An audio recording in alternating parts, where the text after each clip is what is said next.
Kwanza kwa jina mimi naitwa Alfred Mregi, ni kamishna wa kodi za ndani TRA.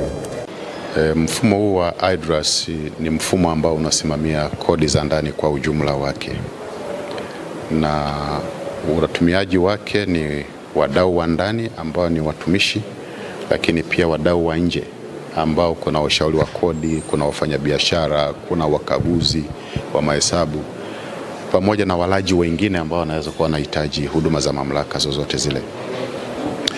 Mfumo huu una manufaa makubwa.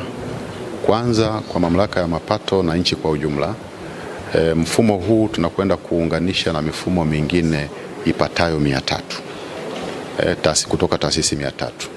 Sasa hii itatupatia taarifa pana sana ambayo kimsingi inaweza ikatusaidia kupanua wigo wa kodi, lakini vile vile itaturahisishia kazi. Tumekuwa tukifanya kazi nyingi kwa kutumia mifumo hii midogo, lakini pia kwa upande mwingine kumekuwa na manual work nyingi katika mifumo yetu ya sasa.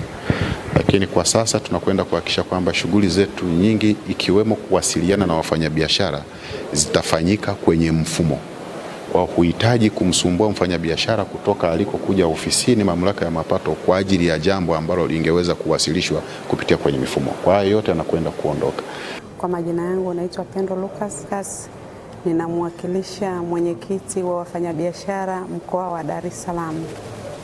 Kwanza tunamshukuru sana kamishna mkuu wa TRA, lakini tunamshukuru kamishna wa mafunzo ya ndani wa TRA kwa sababu mfumo huu ambao wameuanzisha, sisi wafanyabiashara tuna imani kubwa sana kwamba utakuwa umeondoa kilio na malalamiko ya wafanyabiashara ambao wamekuwa wakilalamikia huko nyuma. Kwa uwazi wa mafunzo haya yanatuletea mfumo mpya ambao mfanyabiashara utaweza kujihudumia mwenyewe, lakini pia utakupa uwazi wa malipo yako na kile ambacho umekitumia ndicho utakachohitajika kulipa. Naitwa Benedicto Bingileki. Mfumo unaondoa vishoka, unaondoa tax consultants wengi ambao ni fake. Kwa hiyo kama uko sisi wasibu ambao tunaziwakilisha kampuni zetu, utakuwa unatusaidia kurahisisha kazi. Kwa hiyo kampuni haiwezi ku outsource kazi nyingi, kwa sababu kazi nyingi zitakuwa zinaishia kwenye mfumo pale ofisini.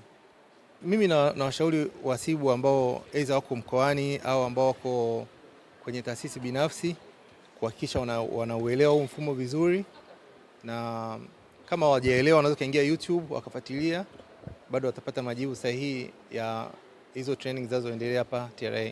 East African Spirits Company Limited ni kampuni inayojihusisha na uzalishaji wa pombe kali na bia. Kampuni hii ilianza mnamo 2018 ambapo ilianza na line ya plastiki. Tulianza uzalishaji wa bidhaa yetu inayoitwa Diamond Rock. 2019 tukaanzisha line yetu ya line ya glasi ambao tunazalisha bidhaa yetu pendwa Hanson's Choice. 2023 ndipo tulipoanza ku blend na ku manufacture beers zikiwa ni Hanson's Light, Goldberg, Basembi ambayo imeunga mwaka 2024 na Hanson's Dry iliyoanza uzalishaji mwaka 2025. Bidhaa zetu ni bora, salama, zimethibitishwa na TBS, lakini pia zina key element au niseme zina sifa kuu ya kutokuwa na hangover, kutokuwa na harufu mbaya, na pia zina bei nafuu kwa kila Mtanzania.